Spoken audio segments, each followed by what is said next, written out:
Alright, fena tuyimbe nti Katonda yabadde mwene ensonga. Katonda yabadde mwene ensonga. Okitegeera? Katonda yabadde mwene ensonga. Anti Pastor Wilson Bugembe.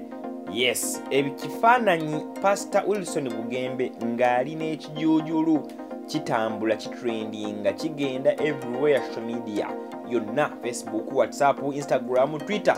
Anti Pastor Wilson Bugembe waliwo ekijuujulu ekifaananyi kitambula nga kigenda mu maaso, omwana ng'alaga ringi bw'ati, alaga empeta.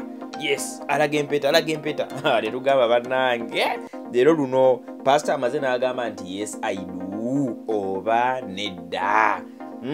Tekibuuzo ekiriwo ekitambula kigenda maaso wange Pastor Wilson Bugembe amaze okubeera nga yeefunira ekyana ekijuujulu kyagenda okubeera nga atayanjulira ekkanisa ya Mukama. Agambe nti bannange, okuva n'olwaleero maama w'ennansana yeeno, okuva mu kyaki yaffe. Pastor Wilson Bugembe. Pastor Wilson Bugembe ono musumba w'abalokole, ono pastor ate nga muyimbi. Omwami ono akaseera kanene kajja katambula naye nga tugamba waayi pastor otulaga oddi omukyala. Pastor nga yagamba essaawa entuufu ejja kubeera ate ng'egenda mu maaso n'okulaba ng'etuuka, era bwe naaba ng'etuuse bw'eti nja kuba nga mbayita mbagambe nti bannange omukyala gwe nfunye y'ono. Naye munnange njagala okubeera nga nkutegeeza nti ekifaananyi ekigenda mu maaso kitambula ku mitimbagano nti Pastor Wilson Bugembe afunye omukyala. No.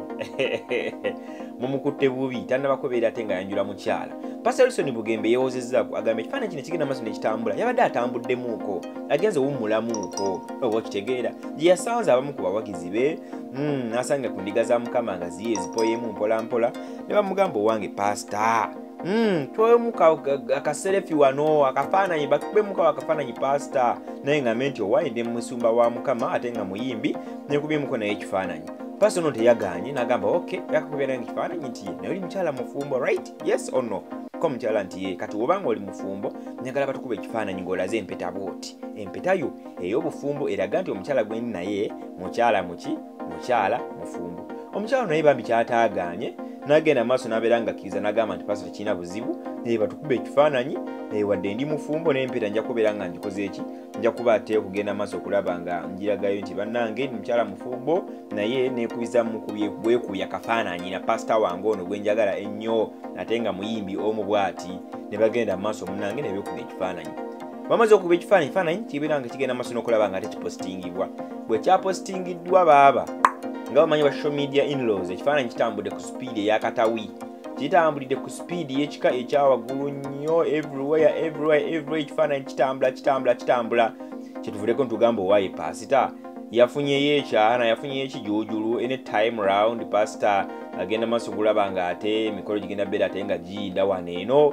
Ayina omwana yagambye yes I do.